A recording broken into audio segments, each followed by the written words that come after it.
마지막 사명 인터넷 교회에 오신 성도 여러분을 진심으로 환영합니다. 하나님께서 성령과 진리로 드리는 우리의 예배를 기쁨으로 받아주시기를 소망합니다. 잠시 후에 예배를 시작하겠습니다.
이제 예배를 시작하겠습니다. 하나님의 영께서 우리의 예배에 임재하여 주시기를 간절히 바랍니다. 묵상 기도하심으로 하나님께 우리의 마음을 드리겠습니다.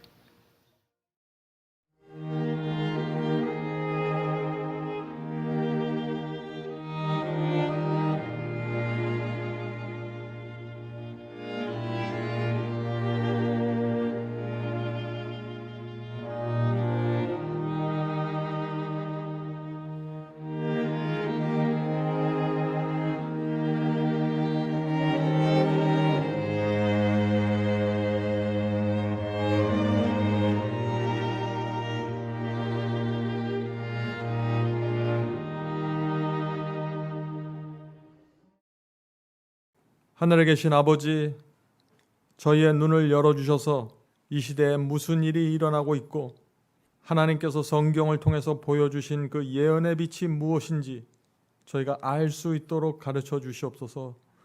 또 이 시대에 저희가 어떤 신앙을 가져야만 이 혼란과 미혹의 시대를 통과할 수 있는지 가르쳐 주시옵소서. 오늘 드리는 이 예배가 하나님께 온전히 드려질 수 있도록 성령께서 저희와 함께하여 주시옵소서. 예수님의 이름으로 간절히 기도드립니다. 아멘. 다 함께 찬송으로 하나님께 영광을 드리겠습니다.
모두 무릎 꿇고 기도드리겠습니다. 기도를 마친 후 음악이 이어지면 개인 기도를 드려주시기 바랍니다. 하늘에 계신 우리 아버지 하나님, 저희에게 이 기쁜 날을 허락하여 주시고 인터넷을 통해서 함께 예배드릴 수 있게 인도하여 주시니 감사합니다. 이 시간 함께 모여 예배드리지 못하지만 각 가정에서 예배를 드리는 모든 성도님들을 기억하여 주시고 갈급한 심령으로 말씀을 들을 때에 그 말씀 속에서 말씀의 진주를 발견할 수 있게 저희를 인도하여 주시옵소서. 말씀을 전하시는 목사님, 성령의 통로로 사용하여 주시고 말씀을 듣는 모든 성도님들이 하늘의 기쁨에 참여할 수 있게 하여 주시옵소서. 이 시간 모든 것을 주님께 의탁드리며 예수님 이름으로 기도드립니다. 아멘.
이제 준비된 특별 찬양을 듣겠습니다.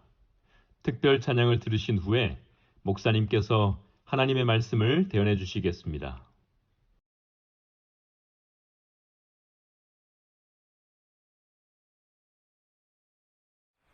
Sitting at the feet of Jesus, oh, what words I hear him say. Happy place, so near, so precious. May I find it there each day. Sitting at the feet of Jesus, I would look upon the past, for his love has been so gracious. He has won my heart at last. Sitting at the feet of Jesus, where can mortal be more blessed? There I lay my sins and sorrows, and when weary find sweet rest, sitting at the feet of Jesus, there I love to weep and pray, while I from his fullness gather grace and comfort every day. Bless me, O my Savior, bless me.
오늘 이 시간에는 마태복음 24장에서 나오는 예언의 빛에 대한 말씀을 좀 나누려고 합니다.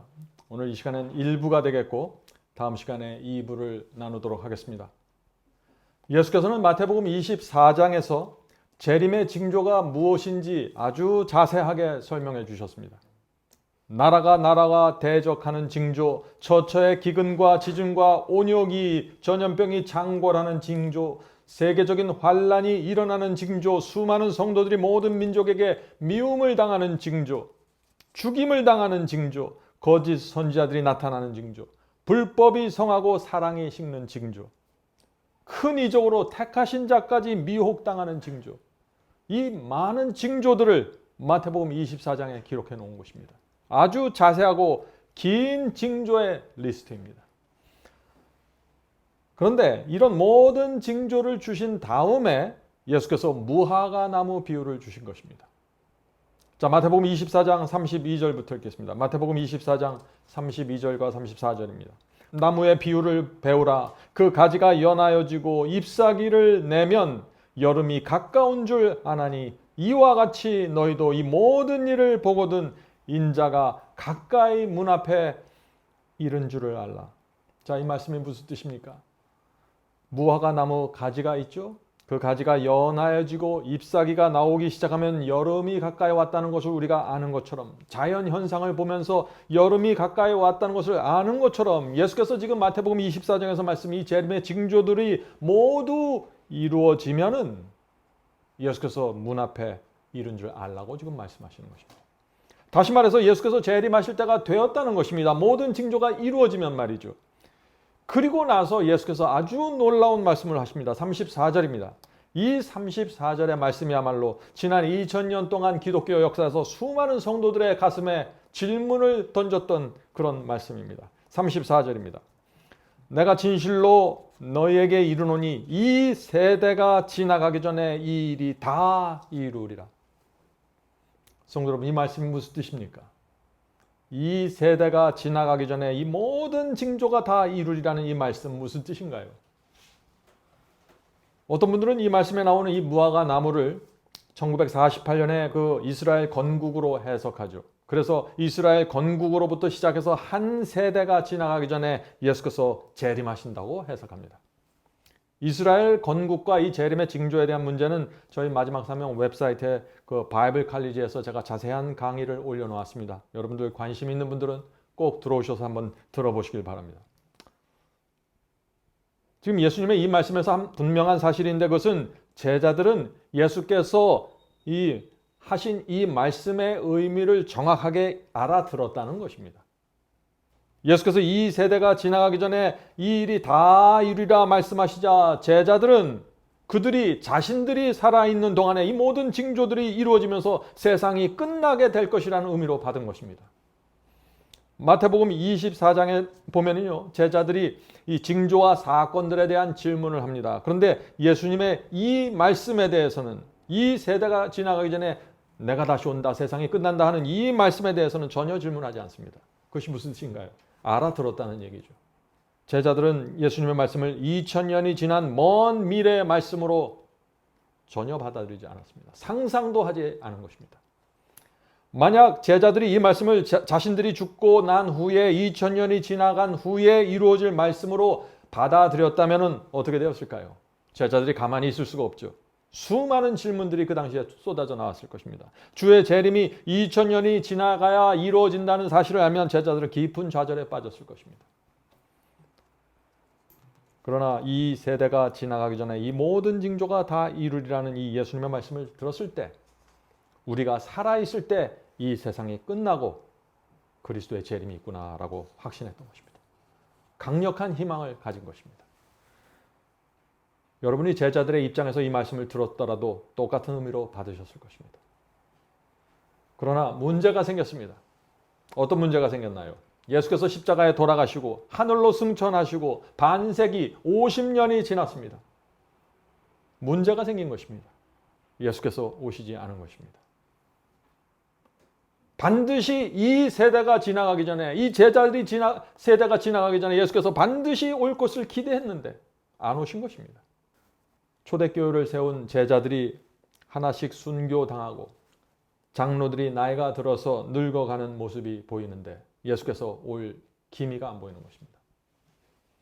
12제자 중 11제자가 순교당하고 늙은 요한이 반모섬에 유배될 때까지 예수께서 재림하지 않았습니다. 이 세대가 지나가기 전에 반드시 재림하겠다는 말씀을 들었던 그 세대가 모두 죽어가고 있는데 예수께서 오지 않은 것입니다. 초대교회 어떤 일이 생겼을까요? 마태복음 24장 34절에 대한 의문을 갖기 시작한 것입니다. 이 세대가 지나가기 전에 이 모든 징조가 다 이루리라 하는 이 말씀의 의미를 놓고서 사람들이 고민하기 시작한 것입니다. 재림의 약속에 무슨 문제가 있는가 하고 염려하기 시작한 것입니다.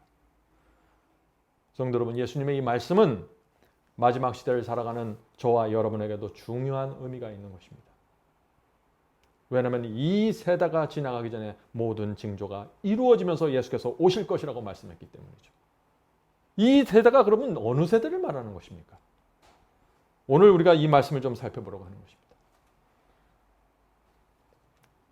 예수께서 말씀하신 이 34절의 말씀의 의미를 우리가 이해하고 나면은 저와 여러분이 지구 역사의 마지막 세대라는 진리 앞에 다가가게 될 것입니다.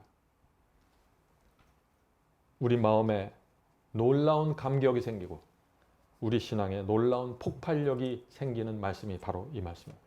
왜냐하면 예수께서 우리가 살아있는 동안에 올 수 있다는 진리를 보기 때문이죠. 유대인들은 예루살렘 성전에 대해서 정말 대단한 자부심을 가지고 있었죠. 제자들도 예루살렘 성전을 아주 자랑스럽게 생각하면서 예수님 향해서 저 성전을 좀 보여드리려고 했습니다. 그런데 예수께서 그 유대인의 성전을 보시면서 제자들에게 충격적인 말씀을 또 남기십니다. 마태복음 24장 1절과 2절입니다. 오늘 마태복음 24장의 말씀을 전체적으로 한번 살펴보려고 하는 것입니다. 1절과 2절. 제자들이 예루살렘 성전 건물들을 가리켜 보이려고 나오니 대답하여 가로사대 너희가 이 모든 것을 보지 못하느냐? 내가 진실로 너에게 이르노니 돌 하나도 돌 위에 남지 않고 다 무너뜨리우리라. 우리가 아는 것처럼 이 말씀은 서기 70년 예루살렘 성전이 로마 제국에 의해서 멸망당할 것을 예언하신 말씀이죠. 그런데 이 제자들은 그 당시 이 예수님의 말씀을 도무지 그런 식으로 상상할 수가 없었던 것입니다. 만약 그런 일이 정말 생긴다면 그것은 틀림없이 세상 끝이 될 수밖에 없다고 생각한 것입니다. 세상 끝이 되면 예루살렘의 성전도 무너질 수밖에 없는 것이죠. 다시 말해서 예수께서는 서기 70년에 예루살렘이 멸망당할 것을 예언하셨는데 제자들은 그것을 세상 종말에 있을 사건으로 받아들인 것입니다. 그래서 제자들이 또 질문을 합니다. 3절입니다. 마태복음 24장 3절. 우리에게 이르소서 어느 때에 이런 일이 있겠사오며 또 주의 임하심과 세상 끝에는 무슨 징조가 있사오리이까? 자, 이 질문에 예수께서 어떻게 대답하셨습니까? 예수께서는 예루살렘의 멸망에 대해서 대답하면서 동시에 세상 종말에 있을 재림의 징조를 함께 말씀하셨습니다. 그래서 The Life of Jesus 라는 책 628페이지에 이 예수님의 그 재림의 징조 마태복음 24장에 대해서 이렇게 설명합니다. 예수께서는 예루살렘의 멸망과 마지막 날 재림의 날을 따로 분리하여 제자들에게 대답하지 않으셨다. 그분은 이 두 사건을 섞어서 말씀하셨다. 만일 예수께서 당신께서 보신 대로 장래에 일어날 사건들을 제자들에게 공개하셨다면 제자들은 견딜 수 없었을 것이다. 그들에게 자비를 베푸셔서 예수께서는 두 큰 위기를 섞어서 설명하시고 제자들이 스스로 그 뜻을 연구하도록 하셨다. 성도 여러분, 하나님께서는 우리에게 스스로 하나님의 말씀을 연구하기를 바라십니다. 하나님께서는 우리 스스로 연구할 정도로 열성과 믿음과 신앙이 있는 자들이 하나님의 빛을 받게 되길 원하는 것입니다. 소홀히 여기는 자들은 빛을 받지 못하게 되는 것이죠. 자, 예수님의 의도가 무엇입니까? 예수께서는 먼저 재림의 징조를 주셨습니다. 10가지 재림의 징조를 지금 주시는 것입니다. 그래서 마태복음 4절부터 14절까지는 재림의 징조가 나오고 그 다음에 15절부터 예루살렘의 멸망에 대한 일들이 나오게 되는 것입니다. 그래서 두 개의 사건을 24장에 한꺼번에 설명한다는 것입니다. 자, 그럼 이제 세상 끝에 일어나는 10가지 징조를 우리가 살펴보죠. 말세가 되면 많은 거짓 선지자들이 나타나서 미혹할 것이라고 했습니다. 기독교 역사에서 지금처럼 교회 안에 거짓 선지자들이 많았을 때는 없습니다. 말세가 되었다는 징조입니다. 10가지 징조 모두 말세가 되면 이루어지는 징조입니다. 수많은 거짓 복음과 거짓 교리와 거짓 성령이 기독교회를 뒤덮고 있는 것입니다.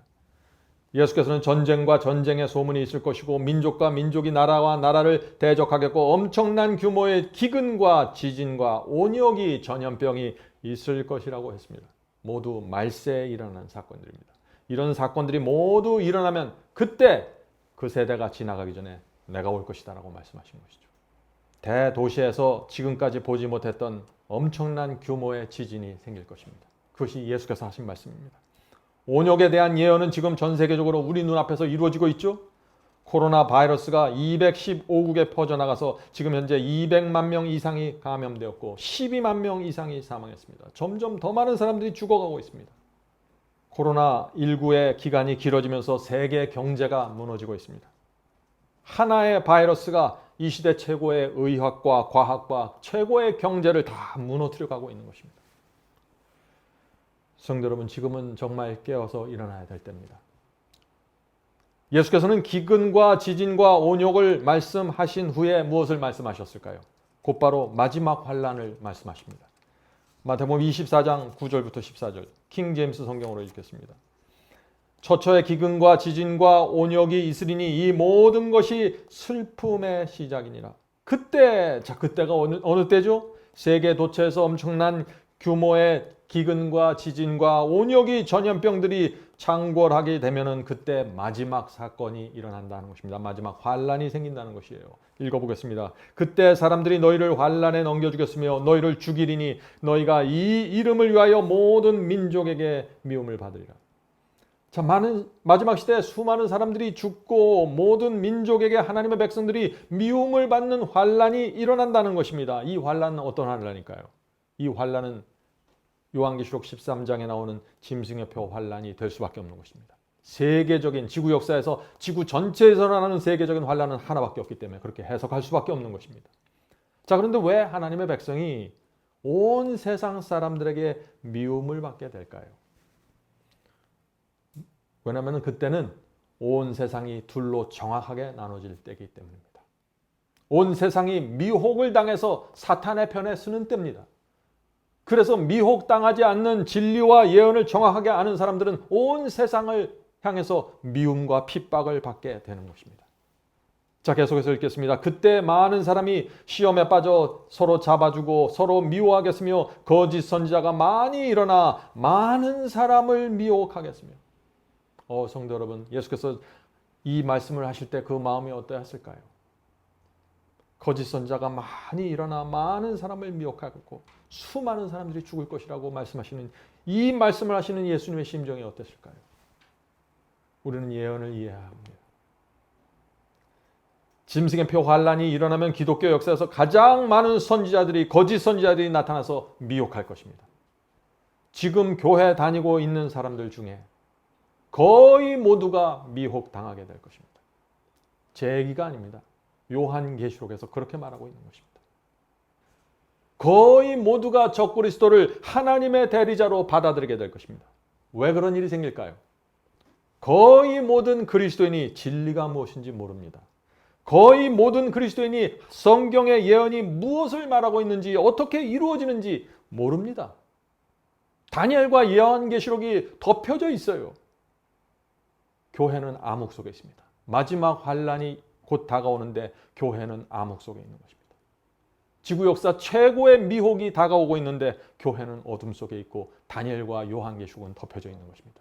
그래서 지구에 사는 거의 모든 사람들이 미혹당할 수밖에 없다 하는 말씀을 하시는 것입니다. 12절 보겠습니다. 불법이 성함으로. 자, 불법이 성한다. 무슨 뜻인가요? 마지막 환란이 일어나면 하나님의 법을 범하는 일, 하나님의 법을 짓밟고 범하는 일이 전 세계적으로 일어난다는 것이죠. 계속해서 읽어보죠. 불법이 성함으로 많은 사람의 사랑이 식어지리라. 우리는 마태복음 24장을 연구할 때 예수께서 말씀하신 사건의 순서대로 지켜가면서 말씀을 연구해야 되는 것입니다. 아무거나 사건에 맞춰서 꿰맞추면 안 돼요. 예수께서 말씀하신 그 순서 그대로 이루어지는 것입니다. 지금 이 징조가. 예수께서는 마지막 환란, 짐승의 표 환란이 시작되면 거짓 선지자가 전 세계적으로 일어날 것이라고 지금 경고하고 있는 것입니다. 그리고 나서 전 세계적으로 하나님의 법, 하나님의 계명을 범하고 사랑이 식는 배도가 일어날 것이라고 지금 말하고 있는 것이에요. 이 말씀이 무슨 뜻입니까? 어떤 상황입니까, 이것이?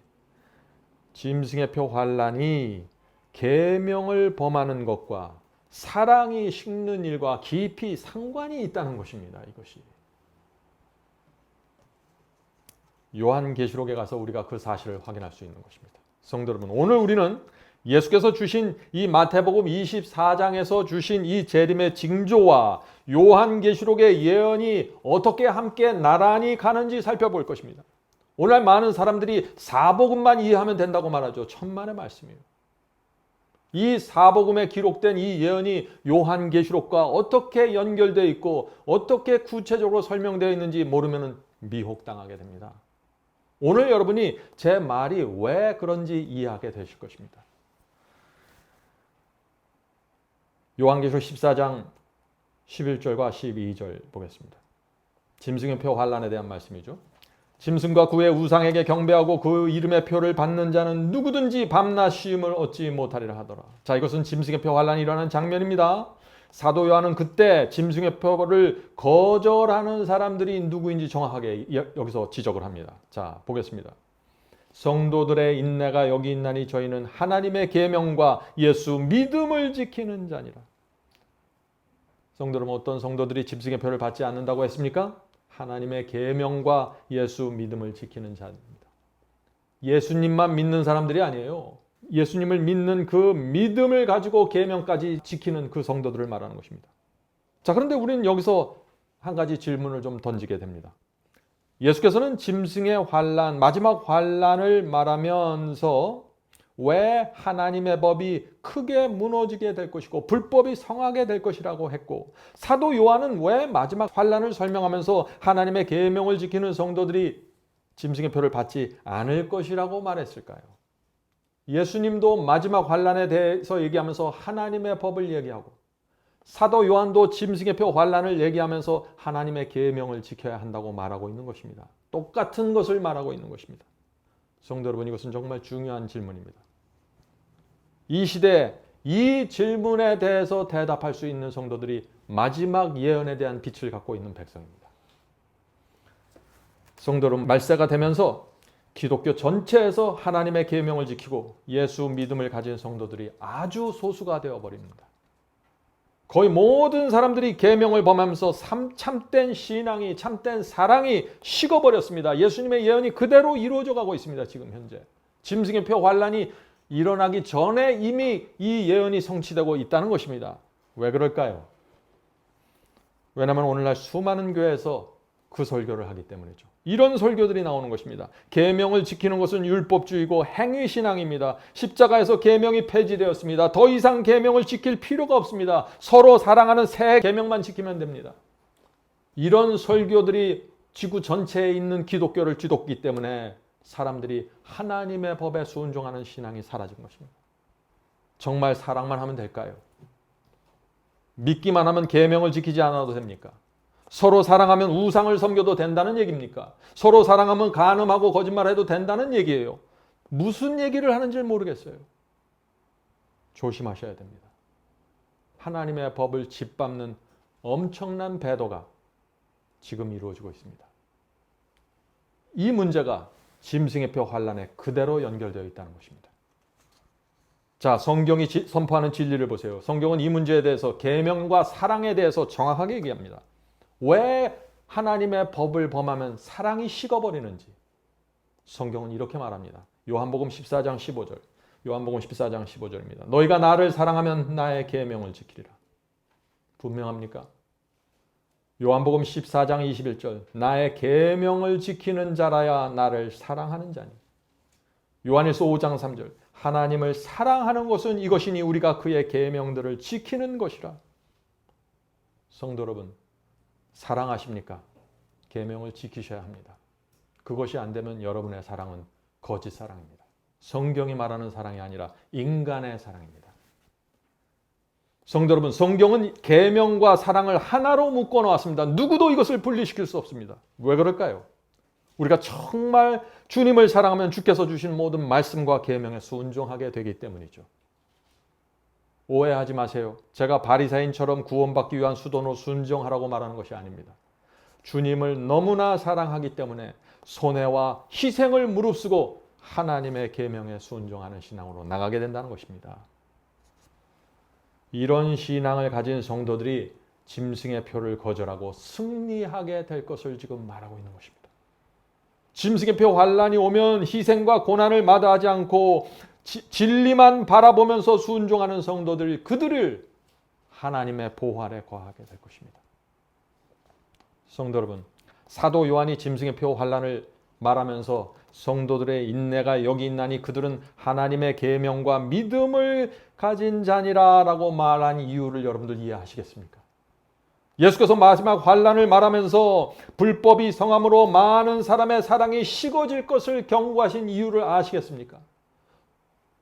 하나님의 법과 사랑이 하나로 연결되어 있는 신앙이 아니면 다 무너진다는 것입니다. 짐승의 표 받는다는 것입니다. 오늘날 교회를 보십시오. 주님을 사랑한다고 말하고 십자가를 보면서 눈물을 흘리는 사람들을 보세요. 주님을 사랑한다고 입에서는 말하지만 주께서 직접 손가락으로 기록한 십계명에 순종하지 않습니다. 순종하다가도 희생과 손해가 오면 다 등을 돌리고 돌아가 버리죠. 그것이 마지막 시대의 모습입니다. 그것이 예수님과 사도 요한이 본 마지막 시대의 모습이라는 것입니다. 성도 여러분, 사도 요한은 그런 신앙을 가진 사람들에 대해서 짐승의 표를 갖게 될 것이라고 경고하고 있는 것입니다. 우리가 이 말씀을 좀 무게 있게 받아들여야 되는 것입니다. 성도 여러분, 마지막 짐승의 표 환란은 하나님과 사탄 사이에 벌어지는 마지막 전쟁입니다. 예수께서 재림하시기 전에 하나님과 사탄이 마지막 전쟁을 벌이는 것이 짐승의 표 환란입니다. 이 환란을 우리가 어떤 신앙을 갖고 통과할 수 있을까요? 지구 역사에서 가장 큰 미혹과 핍박이 일어나는 환란 앞에서 우리가 지금 살아가고 있는 것입니다. 우리가 어떤 신앙을 가져야 될까요? 오늘날 기독교에서 이 마지막 시대에 이 신앙을 이해하고 있는 성도들의 숫자가 몇이나 될까요? 그래서 요한계시록 13장에서 사도 요한이 짐승의 표 받는 그 지구 전체에 사는 사람들이 짐승의 표 받는 사람들을 보는 것입니다. 거의 모든 사람들이 짐승의 표를 받는다고 지금 외치는 것입니다. 성도 여러분, 우리는 지금 마태복음 24장을 보고 있죠. 24장을 순서적으로 지금 보고 있는 것입니다. 예수께서는 처처에 기근과 지진과 온역이 생길 것이고 그때 마지막 환란이 일어나면서 수많은 성도들이 죽게 될 것이라고 했습니다. 그리고 나서 12절에 불법이 성하고 사랑이 식을 것이라고 경고했습니다. 이것이 마지막 시대 징조의 순서입니다. 그리고 나서 13절에서 그러나 끝까지 견디는 자는 구원을 얻으리라고 말씀하시는 것입니다. 성도 여러분, 우리 신앙이 저절로 지켜지고 유지되는 것이 아닙니다. 끝까지 견디는 정신과 태도가 필요합니다. 끝까지 견딘다는 것이 무엇인가요? 끝까지 하나님의 말씀과 계명 위에 서 있어야 한다는 것입니다. 그것이 예수께서 요구하시는 말세의 신앙이라는 것이죠. 자, 14절 보겠습니다. 14절. 자, 짐승의 표 환란이 일어날 때 또 어떤 일이 생기는지 14절입니다. 이 천국 복음이 모든 민족에게 증거되기 위하여 온 세상에 전파되리니 그제야 끝이 오리라. 성도 여러분, 지금 많은 교회에서 아시아로, 아프리카로, 이슬람으로 선교사를 파송하고 있습니다. 아주 좋은 일입니다. 그러나 복음이 땅끝까지 전파되는 역사는 그렇게 해서 이루어지는 것이 아니죠. 마지막 환란이 생길 때 복음이 땅끝까지 전파되는 것입니다. 자, 이 말씀이 어떻게 이루어질까요? 짐승의 표 환란이 일어나면은 하나님의 말씀과 예언을 정확하게 아는 성도들이 일어나서 짐승의 표를 거절하면서 핍박을 무릅쓰고 복음을 땅끝까지 전파한다는 것입니다. 성도 여러분, 그 짐승의 표 환란이 일어날 때 하나님께서 붙잡고 사용하시는 그 한 백성이 누구일까요? 그들은 짐승의 표 환란이 무엇인지 이해하는 사람들이고 누가 적그리스도인지 아는 사람들이고 무엇이 짐승의 표인지 아는 사람들이고 어떤 성도들이 마지막 환란을 통과하는 신앙을 가져야 되는지 아는 사람들입니다. 다시 말해서 마지막 시대의 말씀과 예언의 빛을 정확하게 받고 있는 성도들입니다. 그들은 하나님의 계명을 지키고 사랑이 식지 않은 성도들입니다. 하나님과 사탄의 마지막 전쟁이 이루어지고 엄청난 미혹들이 생기면서 지금 적그리스도가 나타나서 온 세상을 하나로 묶어가는데 하나님의 말씀에 대한 정확한 빛, 예언에 대한 정확한 빛이 없이 그 환란을 통과할 수 있다고요? 도무지 이루어질 수 없는 이야기입니다. 15절부터 예수께서 예루살렘 멸망에 대한 예언을 또 주십니다. 자, 기억하시죠? 예수께서 마태복음 24장에서 세상 끝에 생기는 징조들과 예루살렘의 멸망에 대한 말씀을 함께 섞어서 주셨다고 말씀드렸죠. 자, 예수님의 예언대로 로마 제국이 예루살렘을 멸망시키기 위해서 큰 군대를 이끌고 왔습니다. 자, 그때 유대인들이 어떻게 해야 된다고 예수께서 말씀하실까요? 16절입니다. 16절. 그때 유대에 있는 자들은 산으로 도망할지어다. 로마 군대가 쳐들어와서 예루살렘 성을 포위하는 모습을 보면은 예수께서 즉시 이 예수님의 이 말씀을 기억하는 성도들은 즉시 모두 산으로 도망치라고 지금 말씀해 주시는 것입니다. 초대교회 성도들 중 이 말씀을 기억하고 믿었던 사람들은 로마 군대가 오는 모습을 보면서 모두 예루살렘을 빠져나가서 산으로 도망쳤습니다. 성도 여러분, 그래서 사도들과 제자들 중에 단 한 사람도 예루살렘 멸망할 때 그 속에 있지 않았던 것입니다. 그들이 계속해서 복음을 전파할 수 있었던 것이죠. 성도 여러분, 하나님의 예언을 신뢰하셔야 됩니다. 언제 무엇을 하고 어떻게 하고 피해야 될 때 따라가셔야 됩니다. 주께서 말씀하신 재림의 징조와 예언을 마음 깊이 받아들이셔야 됩니다. 그래야만 마지막 환란에서 피할 길을 찾게 되실 것입니다. 자, 17절과 19절 보겠습니다. 17절과 19절. 예수님은 아주 단호한 태도로, 단호한 자세로 이 예언을 받아들일 것을 지금 요구하고 있는 것입니다. 지붕 위에 있는 자는 집 안에 있는 물건을 가질러 내려가지 말며 밭에 있는 자는 겉옷을 가질러 뒤로 돌이키지 말지어다. 자, 로마 군대가 오는 것을 보면 우물쭈물하지 말라는 얘기죠. 계속해서 읽겠습니다. 그날에는 아이벤 자들과 젖 먹이는 자들에게 화가 있으리로다. 너희의 도망하는 일이 겨울에나 안식일이 되지 않도록 기도하라. 예수께서는 분명한 태도와 신속함을 요구하고 있는 것입니다. 성도 여러분, 이런 자세와 태도가 하나님의 예언을 바라보는 태도가 되어야 된다는 것입니다. 왜냐하면 이 예언은 그 말씀 그대로 이루어지기 때문이죠. 어제까지는 하나도 이루어지지 않을 것처럼 느껴질지라도 예언이 이루어지는 그날이 오면 순식간에 그것이 정확하게 이루어져 버리는 것입니다. 그래서 예언은 두려운 것입니다. 성도 여러분, 하나님께서 심판하실 때마다 멸망이 이르러 올 때마다 하나님께서 항상 예언을 주시고 피할 길을 가르쳐 주셨습니다. 노아 홍수 때도 누구도 오해할 수 없도록 분명한 예언이 주어졌죠. 어떤 예언이 주어졌습니까? 대홍수가 일어날 것이니까 산에 방주를 짓고 피하라고 예언을 주셨습니다. 그 말씀을 믿고 순종했던 자는 살았습니다. 소돔성의 멸망 때도 하늘에서 불이 내릴 것이라는 분명한 말씀이 주어졌습니다. 그 말씀을 믿고 따라간 자는 살았습니다. 성도 여러분, 마지막 때는 그러면 하나님께서 말씀 안 하실까요? 가장 큰 환란이 오고 있는데 하나님께서 피할 길을 말씀해 주시지 않을까요? 간절한 마음으로 주의 말씀을 살피는 성도들, 마지막 환란을 위해서 어떻게 준비해야 되는지 분명한 빛을 보게 될 것입니다. 성도 여러분, 이번 기회에 마지막 사명 바이블 칼리지에 오셔서 꼭 로마서의 복음과 예언, 마지막 시대의 예언을 공부하셔야 됩니다. 이제 공부하실 때가 되었습니다. 마지막 때 꼭 필요한 빛을 여러분이 보게 되실 것입니다. 자, 예수께서는 이제 예루살렘의 멸망에 대한 말씀을 하신 다음에 21절부터 다시 마지막 환란에 대한 징조를 또 말씀해 가십니다. 마태복음 24장 21절부터 26절입니다. 이는 그때 큰 환란이 있겠습니다. 자, 여기 또 하나의 환란이 나옵니다. 여기에 나오는 큰 환란은 어떤 환란일까요? 짐승의 표 환란이죠. 큰 환란이 있겠습니다. 창세로부터 지금까지 이런 환란이 없겠고 후에도 없으리라. 그날을 감하지 아니할 것 같으면 모든 육체가 구원을 얻지 못할 것이나 그러나 택하신 자들을 위하여 그날을 감하시리라. 성도 여러분, 이 말씀의 의미를 아시죠? 마지막 환란은 너무나 극심해서 수많은 성도들이 순교당하는 환란이기 때문에 하나님께서 그 환란의 날을 감해 주시겠다는 약속을 주시는 것입니다. 얼마나 감사합니까? 짐승의 표 환란이 시작되면 아주 짧은 시간 안에 예수께서 재림하실 것을 바라보셔야 된다는 뜻입니다. 그래서 우리가 재림에 대한 소망을 품고 마지막 환란을 통과하면서 인내로 견디게 되는 것입니다. 이 말씀을 붙잡고 있는 성도들이 그런 신앙과 소망이 나오는 것이죠. 예언의 빛을 모르는 사람들은 짐승의 표 환란이 일어날 때 이 환란이 몇십 년이 될지 몇백 년이 될지 아무도 예측도 없이 그 속으로 들어가 버리게 된다는 것입니다. 자, 예수께서는 23절에서 놀라운 경고를 다시 하십니다. 23절입니다. 그때, 자, 마지막 짐승의 환란의 때죠. 그때 사람이 너에게 말하되 보라, 그리스도가 여기 있다 혹 저기 있다 하여도 믿지 말라. 성도 여러분, 지금 마지막 짐승의 표 환란이 시작되는데 왜 사람들이 그리스도가 여기 있다 저기 있다라고 말하면서 돌아다닐까요?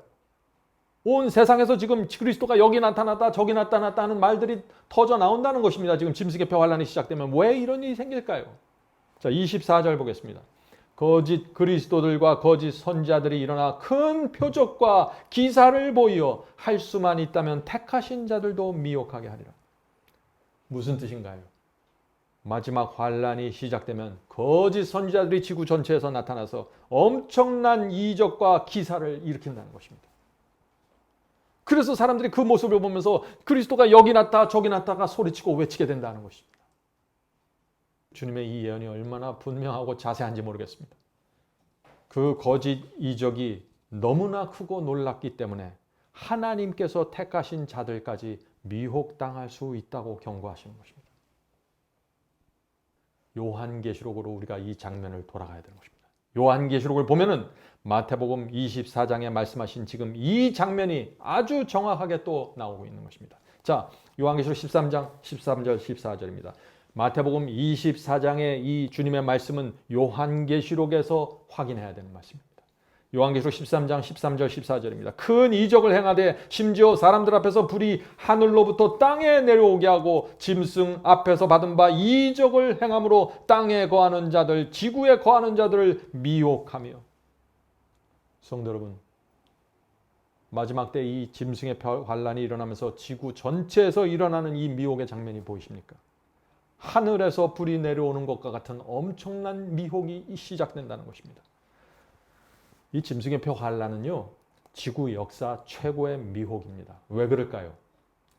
짐승의 표 환란이 끝나면 예수께서 재림하시는 것입니다.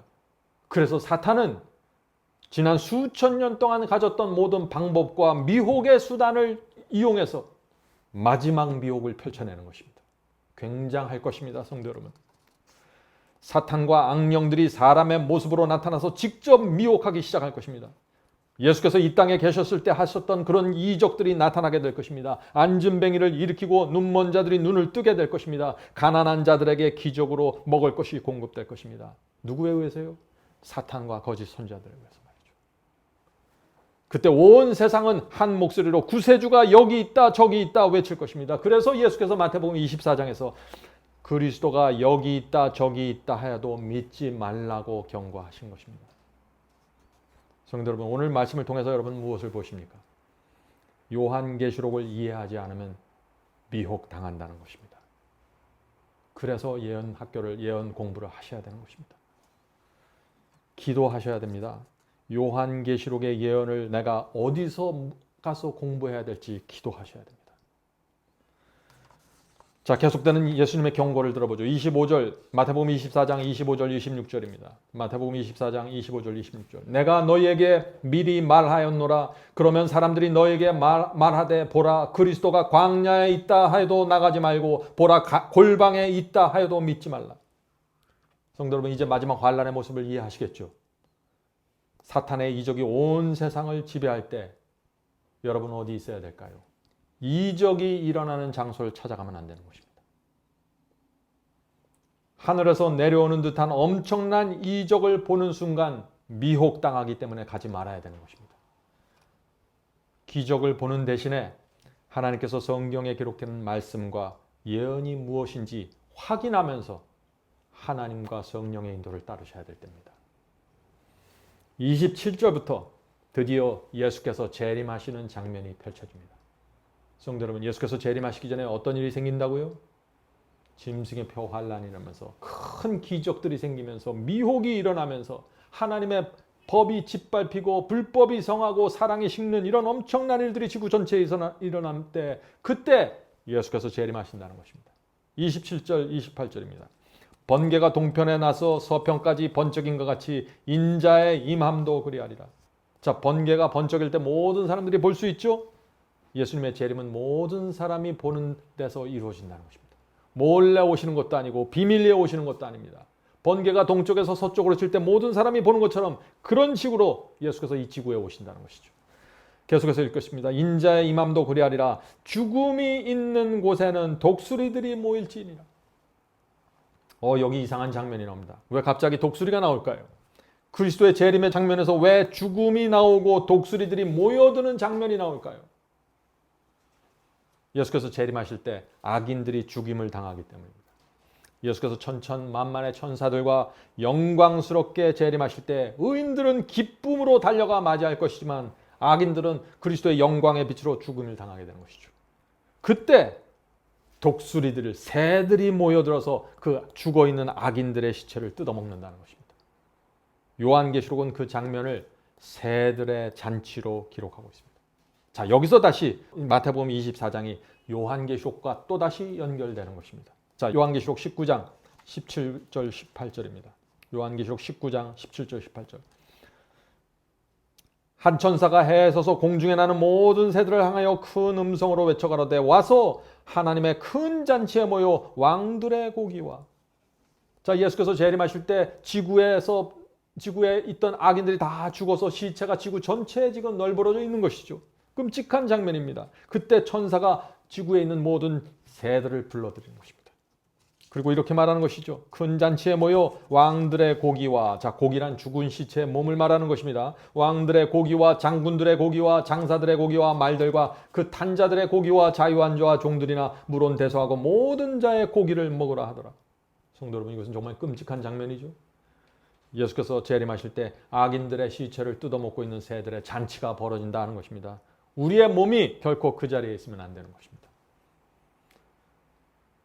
성도 여러분, 요한계시록에서 새들은요, 죽은 자를 뜯어먹는 모습으로 나옵니다. 요한계시록에서 새들이 뭐라고요? 죽은 자를 뜯어먹는 모습으로 나와요. 두려운 사실은 마지막 시대 교회 안에 새들이 모여든다고 요한계시록은 또 말하고 있는 것입니다. 이게 무서운 얘기예요. 자, 요한계시록 18장 2절과 3절입니다. 요한계시록 18장 2절과 3절. 무너졌도다 무너졌도다 큰 성 바벨론이요. 자, 지금 요한계시록은 마지막 시대의 교회들을 향해서 바벨론이라고 부르면서 너희들이 반드시 무너질 것이라고 지금 경고하고 있는 것입니다. 자, 왜 교회를 바벨론이라고 부를까요? 그 이유가 나옵니다. 무너졌도다 무너졌다 큰 성 바벨론이여, 귀신의 처소와 각종 더러운 영에 모이는 것과 각종 더럽고 가증한 새의 모이는 곳이 되었도다. 여기 이 장면은 정말 놀라운 장면이죠. 교회 안에 귀신들과 더러운 영들이 가득 모여 있는 것입니다. 자, 그런데 거기에 또 뭐가 있어요? 더럽고 가증한 새들이 모여 있다고 하는 것입니다. 자, 이것이 무슨 뜻입니까? 교회 안에 영적으로 죽어 있는 자들, 악인의 길을 가고 있는 자들을 뜯어먹기 위해서 더럽고 가증한 새들이 몰려들고 있다는 것입니다. 교회 안으로 말이죠. 다시 말해서 진리에 관심이 없고 세상을 사랑하는 그리스도인들을 미혹하기 위해서 사탄이 보낸 거짓 선지자들이, 새들이 모여들고 있다는 것입니다. 거짓 선지자들이 모여서 교회 안에 모여들어서 어리석은 양들에게 거짓 복음을 가르치고 거짓 계명, 거짓 예언을 나눠주고 있다는 것입니다. 얼마나 두려운 말씀입니까? 교인들이 예배드리고 기도하고 헌금 내니까 살아있는 것처럼 보이죠. 하나님의 눈에 죽은 자들처럼 보이는 것입니다. 악인들을, 시체를 뜯어먹는 그 새들의 상징을 가져다가 마지막 시대 바벨론이 된 교회들을 향해서 새들이 모여 있는 것으로 또 표상해 주시는 것입니다. 이것이 마지막 시대 교회의 모습입니다. 성도 여러분, 진리가 무엇인지 모르고 마지막 시대 하나님의 예언을 모르면은 다 미혹당하고 무너지고 새들의 먹이가 되는 것입니다. 여러분들이 살아있을 때는 여러분의 마음과 영혼이 새들의 먹이가 되고, 죽어있을 때는 예수께서 오실 때 죽어서 시체가 되면 진짜 새들의 먹이가 되고 마는 것입니다. 그것이 요한계시록이 우리에게 주는 기별입니다. 자, 29절 보겠습니다. 29절에서 예수께서 또 놀라운 말씀을 하십니다. 오늘날 기독교에서 놓치고 있는 말씀이 바로 이 말씀입니다. 자, 29절 보겠습니다. 그날 환난 후에, 자, 이 환난은 그럼 무슨 환난일까요? 지금 환난이 나오죠, 계속? 이 환난은 어떤 환난입니까? 이 환난이 지나간 후에 놀라운 사건이 생깁니다. 자, 그 사건이 나옵니다. 이 환난이 후에, 그날 환난 후에 즉시 해가 어두워지며 달이 빛을 내지 아니하며 별들이 하늘에서 떨어지며 하늘의 권능들이 흔들리리라. 성도 여러분, 예수께서 말씀하신 이 그날 환난 후에, 이 말씀에서 이 나오는 환난은 어떤 환난일까요? 짐승의 표 환난입니까? 아니면은 다른 환난입니까? 이 질문은 중요합니다. 왜냐하면은 이 환난이 어떤 환난인지 알아야만 지금 29절에 나오는 해와 달과 별의 징조가 언제 어떻게 생기는지 우리가 확인할 수 있기 때문이죠. 마태복음 24장에는 두 종류의 환난이 나옵니다. 두 개의 환난이 나옵니다. 하나는 짐승의 표 환난이고 하나는 중세기 암흑기의 환난이 나오는 것입니다. 그래서 이 두 환난을 잘 분별할 수 있어야만 마태복음 24장에 나오는 재림의 징조를 정확하게 이해할 수 있는 것입니다. 중세기 1000년을 역사가들은 중세기 암흑기로 표현하죠. 이 1000년의 기간 동안에 기독교 역사에서 가장 많은 진리가 무너지고 계명이 변질되었고 수천만 명의 성도들이 죽음을 당했습니다. 그래서 그 중세기의 암흑기를 환난이라고 예수께서 부르시는 것입니다. 성경은 중세기 1000년의 환난이 맞춰지면서 특별한 징조가 나타날 것을 지금 예언하고 있는데 그것이 뭐예요? 그것이 해와 달과 별의 징조라는 것입니다. 해가 어두워지고 달이 빛을 내지 않고 별들이 떨어지는 징조 말이죠. 자, 지금 여러분은 이 마태복음 24장의 패턴을 정확하게 이해해야 되는 것입니다. 처음 앞부분에서 마지막 예수께서 재림하시기에 전에 징조들이 나오죠. 기근과 지진과 온역 같은 징조들이 나오죠. 그 다음에 예루살렘의 멸망이 나옵니다. 그 다음에 다시 짐승의 표 환난에 대한 그 즈음에 일어나는 징조들이 나옵니다. 그리고 나서 또 그날 환난 후를 얘기하면서 중세기 환난을 얘기하면서 그 환난이 중세기의 환난이 끝나면 해와 달과 별들의 징조가 나타날 것이라고 예수께서 말씀하시는 것입니다. 예수께서 던지고자 하는 메시지가 무엇인가요? 말세가 언제부터 시작되는지 시점을 가르쳐 주는 것입니다. 자, 오늘 제가 그 말씀을 좀 여러분과 나누려고 하는 것입니다. 예수께서 주셨던 이 해와 달과 별의 징조, 이것을 정확하게 알려면 우리가 또 어디로 가야 될까요? 여러분들 이제 대답하실 수 있어야 돼요. 요한계시로 가야 됩니다. 마태복음 24장에서 길이 막힐 때 우리는 요한계시로 가야 되는 것입니다. 예수께서 주셨던 해와 달과 별의 징조와 동일한 장면이 요한계시록에 나와 있습니다. 6째인에 기록되어 있습니다. 요한계시록 6장입니다. 요한계시록 6장 12절과 13절입니다. 내가 보니 6째인을 떼실 때 큰 지진이 나며 해가 총담같이 검어지고 온 달이 피같이 되며 하늘의 별들이 무화과 나무가 대풍에 흔들려 선과 실이 떨어지는 것 같이 땅에 떨어지며. 이 말씀은 지금 마태복음 24장에서 예수께서 주신 그 재림의 징조와 정확하게 일치하는 장면이죠. 해달 별의 징조를 예수께서 마태복음 24장에서 말씀하셨는데 요한계시록에서는 해달 별의 징조 앞에 큰 지진을 하나 더 붙여놓은 것입니다. 성도 여러분, 중세기 암흑기의 환난이 끝난 후에 정말 이런 징조들이 일어났습니까? 그렇습니다. 이 징조들이 문자 그대로 일어났습니다. 일어났을 뿐만 아니라 이 순서까지 정확하게 일어났습니다. 이 해달별의 징조와 큰 지진이 징조가 나타나기 전에 큰 환난이 있을 것이라고 한 그 큰 환난이 마지막 시대의 환난이 아니라 중세기 암흑기의 1000년의 환난이라는 것을 우리가 어떻게 알 수 있습니까?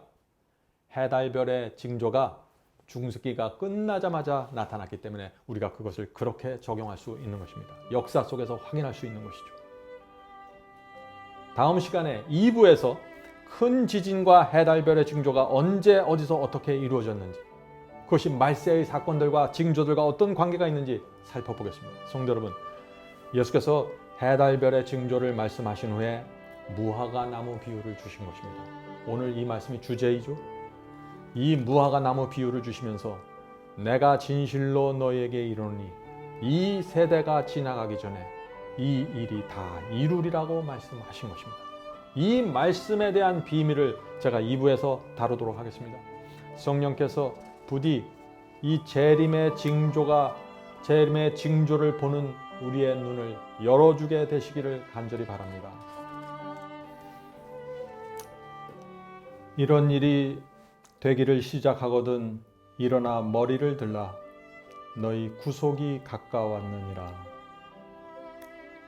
하늘에 계신 저희들의 아버지, 예수께서 마지막 시대에 이루어질 일과 징조들을 이렇게 자세히 가르쳐 주셔서 감사합니다. 언제 어떤 일이 이루어지고 무엇이 이루어지니 준비하라고 부탁하신 주님의 말씀을 저희가 마음으로 받을 수 있도록 도와주시옵소서. 하늘에 계신 아버지, 이제는 진실한 신앙으로 주 앞에 나가길 원합니다. 모든 허식과 형식을 내려놓고 주 앞에 나가 정직한 심령으로 말씀을 대하길 원합니다. 주여, 성령으로 저희의 마음을 인도해 주시옵소서. 이 시대에 우리가 정말 어떤 신앙을 가져야 될지, 주님을 따라갈 때 당하게 되는 희생을 우리가 어떤 태도로 받아들여야 될지 주께서 가르쳐 주시고 마지막 세대가 되기 위한 그리스도인으로 준비시켜 주시옵소서.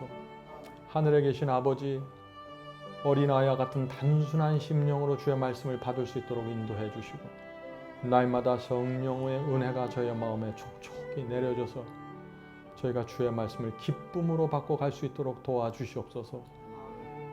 저희 마음이 항상 주께서 내려주시는 평강이 있고 내 자신을 부인하고 십자가를 질 때 하나님을 바라보며 질 수 있도록 도와주시옵소서. 예수님의 이름으로 간절히 기도드립니다. 아멘.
이것으로 오늘 예배를 마치겠습니다.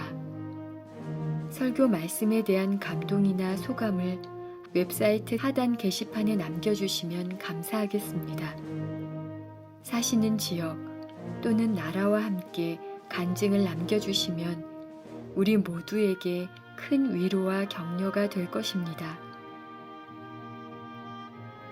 마지막 사명 사역을 위해 헌금하시기 원하시는 분들은 웹사이트 상단 헌금함에 드려주시기 바랍니다. 성도 여러분의 헌금은 복음을 전파하는 일에 소중히 사용됩니다. 그럼 다음 주 이 시간에 다시 뵙겠습니다. 마지막 사명 인터넷 교회 교우 여러분, 하나님의 은혜와 평강이 함께 하시길 간절히 바랍니다.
There